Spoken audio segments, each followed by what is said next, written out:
Hello, beautiful people, and welcome to Tuning In. Learn to be your own psychic. We are going to take a journey together. In this journey, it is my intention to guide you into this space of independence where you are no longer seeking external validation for your answers, but you are learning to look within and follow your own intuition. Stop seeking readings from psychics, from mediums, yes, no oracle, collective read, all of those things, and start listening to yourself. That's the goal. I'm your host, Ricky, and today we are going to focus on the yes no epidemic. Now, for those of you who don't understand what I mean by the yes no epidemic, we are talking about oracle, right? We are talking about the yes no questions with pendulums and magic 8 balls and the yes no coin, and even some people use tarot cards to give you yes no answers. This is a huge epidemic. I see this everywhere, especially on TikTok. Man, it is all over the place. And I get it. I get it. I used to play this very game. I would go in those rooms, ask my yes no question, all stuck and worried and just anxious about everything. But over time, I started to come to some realizations. This is bad. This is a bad, bad, bad habit. It's not something I should be giving my time to. I realized that the very action of seeking these yes no oracles, these yes no questions, or these yes no answers was actually part of the problem. I mean, think about it. What if the very act of investing in yes no oracle is only serving to keep you stuck? So, why is it so bad? And what does it mean for you?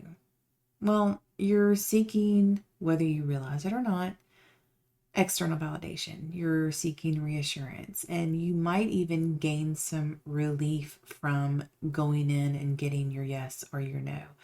The problem is, even if you manage to find these things, they're only temporary. Let's face it, you're not going to stop at one answer. Tell yourself the truth. I know the truth. I used to be you. I used to be in these rooms. You are not going to stop with one yes, no answer.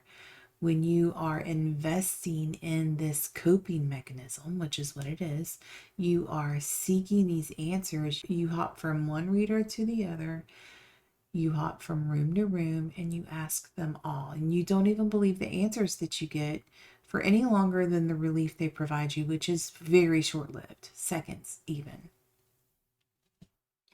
These oracles, these answers are at best prediction, which is already tricky because even good predictions can be right in the moment and wrong tomorrow. Predictions are tricky. They depend on 1,000 variables, not to mention individual decisions, the individual decisions of each and every person involved in whatever you're asking about. So they're not even really reliable.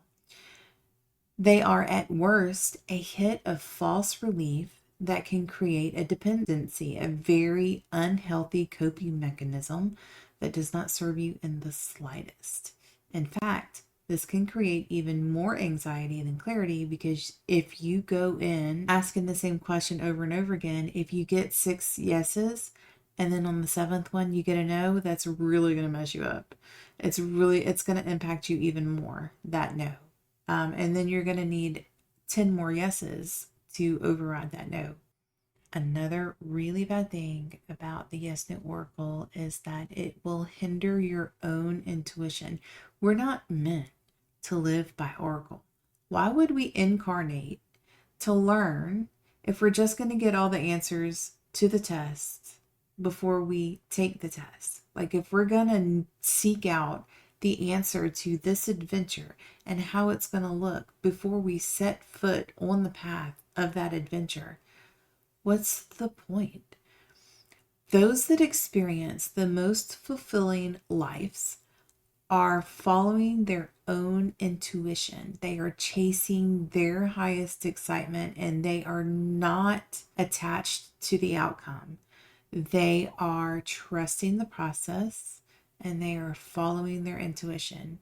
You will not find these people chasing yes no answers. You will not do it. You will not find these people in the yes no oracle rooms. These people are listening to themselves. Okay.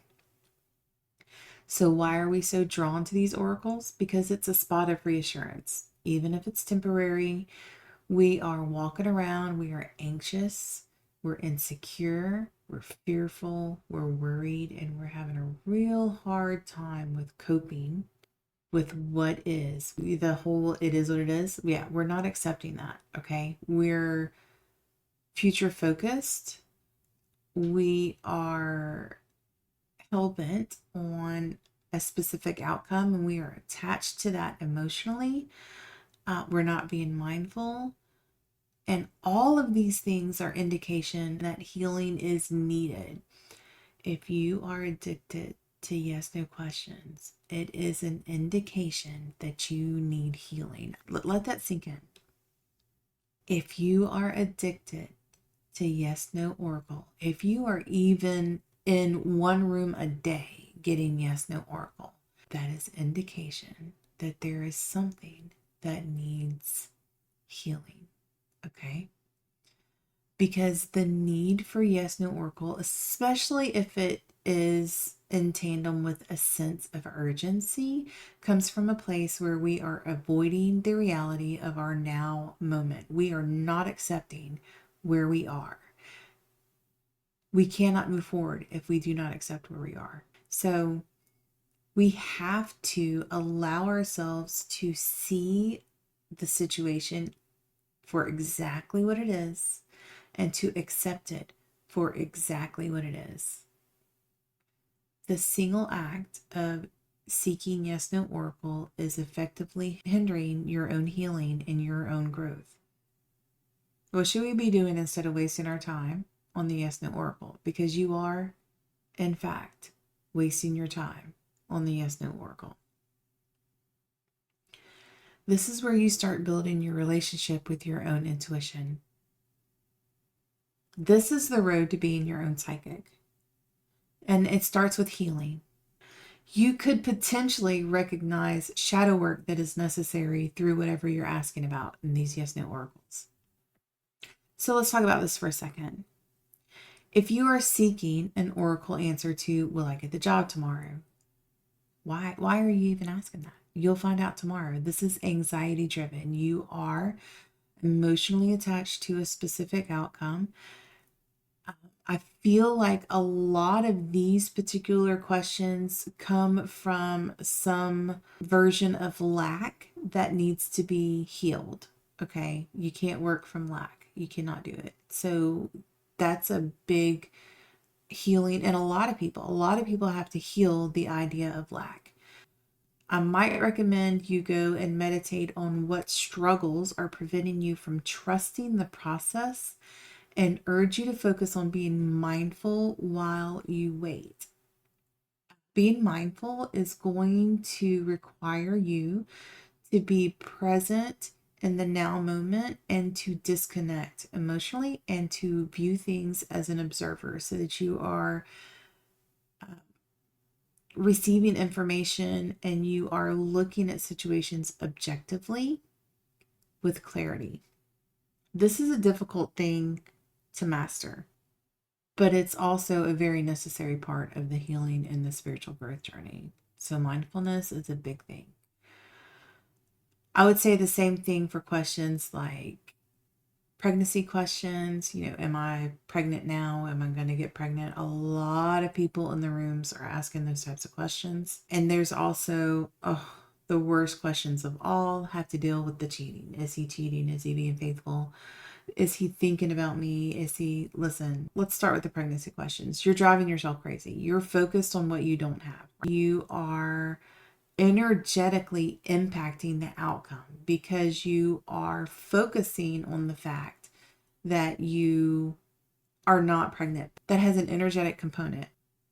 So if you are in this state of trying to conceive or wanting to be pregnant, then the best thing for you to do is to try to work through the feelings that you're having and I know that they can consume you. I know that they can put you in this place where you obsess over them and it's all you can think about because you want it so much. I've been there. I understand that. The best thing for you to do is to try to find a way to shift your focus, and mindfulness will help you do that, to things that are not, oh, I'm not pregnant. Creative outlets are a great way to do that. Investing in people, investing in yourself, in school, those are the best ways. When I got pregnant with my son, I was in that state every month. I was like, oh my God, am I pregnant? Oh my God. It was really difficult for me to wait to see if my period would come and all of those things. I just wanted to have a baby so much. And after 5 years of trying, you can imagine, I stopped sitting around worrying every month if I was pregnant, if I was going to get pregnant, if I was ever going to get pregnant, when am I going to have a baby? I stopped doing that and I poured myself into something that had nothing to do with pregnancy and nothing to do with me sitting around in this energetic state because I wasn't getting pregnant. That's not going to help you. As far as questions about a significant other and is he being faithful? Is he cheating on me? Is he thinking? Listen, first of all, let me just say, I'm going to be real honest about this with you, and you can expect this from me week after week because I'm just going to tell you. If you are talking to a reader that is comfortable tapping into somebody's energy without their permission, I would rethink my relationship with them because that is so unethical and it's a little scary. Think about, what if there's somebody out there that you want nothing to do with that is calling up readers or visiting psychics and having them tap into your energy? Imagine that. So unethical. I would question anybody that is okay just tapping into anybody else's energy. It blows my mind. I can't believe there are people out there that do that. I just can't. Anyway, in addition to that, you are hindering your own healing because you are not accepting where you are in the moment. In a lot of those situations, your intuition has already given you the answer. You are just either not getting it or you don't like the answer. So when it comes to dealing with what another person is thinking or feeling about you, the best train of thought for you is it's none of your business. I know that sucks, but it is none of your business.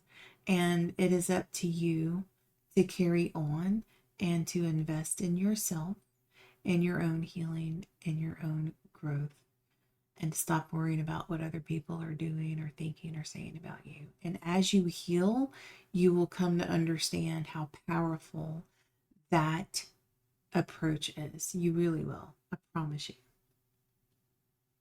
And with questions like, will my ex and I get back together? These are screaming for you to practice radical acceptance. It's time to accept where you are and to come to terms with being there. It's okay to be where you are, wherever you are. It's okay to be there. And it's okay to feel how you feel. What's not okay is to let yourself get stuck on the ifs and allow the potential scenarios to delay your healing and growth.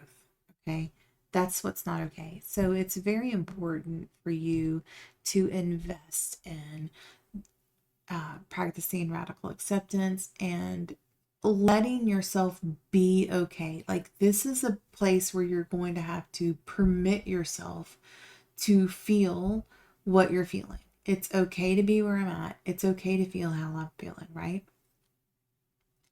And again, in all of these cases, you have the answer you need already. They are inside you. The key is to listen to them. It's so often that people don't listen because it's not the answer they want, at least not now. And so the struggle is due to being out of alignment. The trick is to hear and follow your intuition, even if it's telling you not to touch the hot guy so you don't get burned. Listen to your intuition.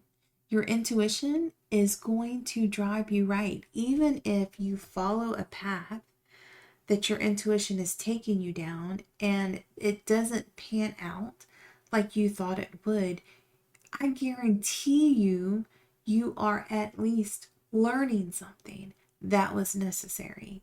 You have everything you need. It's just a matter of learning how to listen, how to discern. Everybody can tap in. Everybody can hear. Everybody can tune in. There is not one person on this earth that is more psychic than any other person. You don't need other psychics. You don't need mediums. You just need to develop your own abilities. That's it. Now, if you've got more money than you've got time, then by all means, go pay other psychics to tell you about your business. But if you got more time, then you got money. If you want to be able to tap in at will, on demand, and not depend on other people, then this is the way to go. This is the way we're meant to do it. So let's talk about some things you can do instead of Yes No Oracle that can help you cope in healthy ways. Because that's what we're doing, right? We're just coping. So one is to seek out your support system. Someone that will allow you to talk about whatever you're dealing with as much as you need to, that will not judge you, that will hold space for you. Because when you are talking, you are processing. This can be very beneficial to your healing. Having someone you love and trust hold that space for you while you work through something emotional is so powerful. So if you have that benefit, if you have that privilege, please invest in it. Not only will you have the benefit of venting to someone, not only will you have the benefit of being able to express how you're feeling and to process through those emotions, but you may also have the benefit of some wisdom from another person that knows you and that understands you and that loves you. You might have additional benefits come along with that. So just think about how beautiful and powerful that is. Another is to move intentionally through the healing process, especially using journaling, which is super powerful. Start with radical acceptance. We always need to start with radical acceptance. I am where I am, and this is okay. I feel how I feel, and this is okay. Be careful of asking why. We don't ask the snake why it bit. We don't ask the bee why it stings. We just accept that it happened and we heal it. If you find yourself asking why, turn your own phrase. If you say, why did he do all that just to leave? Then think of some other phrase that will help you redirect your focus. For instance, you might replace why with I feel sad because, or I don't like that. So you might say, I feel sad because he did all that and just left. You see how you're just accepting that it is what it is and you're expressing how you feel about that? Or I don't like that he did all that and he just left. I don't like that. Again, you're accepting what is and you are accepting how you feel about it. And once you do that, you brought yourself into this place of radical acceptance where you can work through the emotional impact of what you are experiencing. This is step 2, feeling and healing. You let yourself feel it all the way through and you release it. Don't stay in it for too long. You don't want to let yourself get comfortable there. You don't want it to turn into apathy. You don't want it to be a rut that you have to try really hard to dig yourself out of. But you do want to feel it. You want to feel it until you can release it. At this point, you can shadow work it, or at the very least, practice a bit of self-reflection. What did we learn, right? What did we learn? How can we grow from this? It's often, very often, a significant thing to consider the role we play. And this is not in the sense of victim blaming. Please be careful not to do that. This is in the sense of what behavior did I exhibit that I can improve or heal or evolve that will help me next time, right? Once you process through the cycle, you can move on. Another way to cope with things and to not go get addicted to the yes no epidemic is to meditate with questions in mind regarding this situation. If you've met someone new and you're interested in them, instead of going into a bunch of TikTok live rooms and asking, will I have a relationship with Joe Bob? You can go and sit and meditate and you can ask, what is the lesson for me regarding Joe Bob? Sit there. Wait. Listen. You got to have some patience, man. You got to have some patience. And when you get your answer, you can decide if you want to continue on or move. It's your decision. You can say, I don't like this. I'm just going to bye. Bye. Nice to know you. Thanks. Okay? You can do that.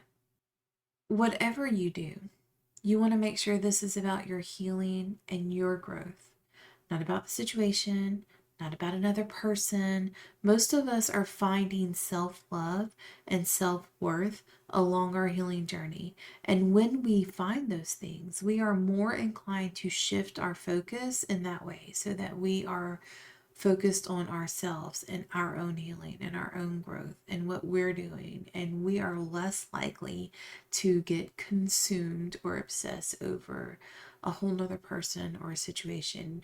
We are more likely to stay balanced and to be open to new people, new adventures, while still holding our boundaries.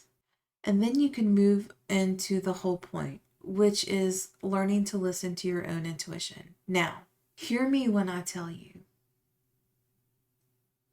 you can be your own oracle. That's right. And I'm not telling you to go buy a pendulum and start yes, no. You know, pendulums, it kind of drives me crazy. I don't know if you can hear it in my voice. It kind of drives me crazy. Pendulums absolutely read energy. They work. I'm not saying that if you pick up a pendulum, it's not going to swing, but it's going to read your energy, right? So if you're asking a yes no question, if you hold your pendulum up and you say, does he care about me? Right? Then that pendulum is going to act like Jack Sparrow's compass and it's going to give you the answer that is tied to the energy of your deepest desire. Okay? You can and most likely will, there's about a 97% chance that the energy you are projecting will color the answer of the pendulum swing. Okay, so you got to be real careful with those types of things. Now, I did digress, but I just wanted to make sure I covered that because you guys need to understand things like that, right? Now, what I mean by be your own oracle is learn to listen to your own intuition. Okay, learn to hear the messages coming in from spirit. Learn to follow your deepest desires because that is, on a level, intuitive guidance. It really is. When you feel called towards something, that's intuition. When you feel pulled towards something, that's intuition. When you feel drawn to something, that's intuition. Your intuition is working for you. Listen to that. Listen to it. The ego will step in and start overthinking. And this doesn't make sense. This is highly illogical. Listen, Mr. Spock is not your friend. Okay? The ego is going to overthink. It's going to 8 and 9 of swords you at the same time. It's going to cause you a shit ton of anxiety. It's going to make you overthink. It's going to get you nice and stuck. Okay? Because it's going to introduce fear into the scenario. Why? Because the ego is designed to keep you safe. And when we're taking big risks, following our intuition, we don't feel so safe about it all the time. And that's okay. It's okay. And especially okay to recognize that, because self awareness is a big part of this whole big picture, right? We cannot allow the ego to come in and color our perspective of everything through the lens of fear. Okay? Because fear will lie to you, fear will cheat you, it will steal from you. So you got to be careful with that. That's not to say to jump in with reckless abandon. That's not to say that. Again, you want to balance. You want to balance. You want to be wise. You want to be open. But if you are drawn to it, if you desire it, if you are being called to it, being pulled by it, then that's your intuition and you should be listening. If you have to choose between head and heart, the heart is the intuitive choice. The head is where the logical thinking and the ego and the talking yourself out of the things, that's where those things happen. So make sure that you are learning to hear and listen to your intuition so that you can be your own oracle. We're going to have a whole gigantic, very large episode next time that is focused on what intuition looks like, what it feels like, and how imagination comes into play, because a lot of people are hesitant due to the idea of imagination. We'll talk about that. But I do feel like it's big enough of a topic to have its own episode. So we will cover that in the next. In the meantime, feel free to go look on my website. I have a ton of resources, and they're not expensive. All of the Truth Seekers guides are around $4. There are a couple of bigger ones that are around $7, but most of them are around $4. And they all have information about radical acceptance, about forgiveness, about mindfulness, meditation, those types of things. And that's important. All of these concepts are very, very necessary on the road of you becoming your own oracle. Mindfulness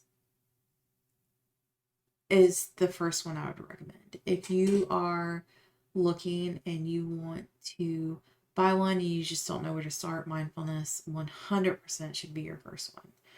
I also have a healing workbook if you are on your healing journey. I got a lot of things. I got a lot of things happening. So just click on over to the website and see what's there that you might like. I also have a workshop coming up March 1st.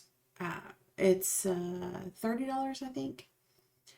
I believe it is March 1st. You can register for that on the website, and it is an in-depth look into mindfulness and how we can practice that, which will incidentally overlap with meditation because it just does. That's everything. I love you guys. I want you to know that. And I want you to understand how important it is to stop giving your energy, not just your money, if you are paying other people to tell you what to do, not just your money, but your energy to other people. Because readers tap into your energy if they're going to give you a read on you. Please, by all means, keep that in mind when you are seeking external answers.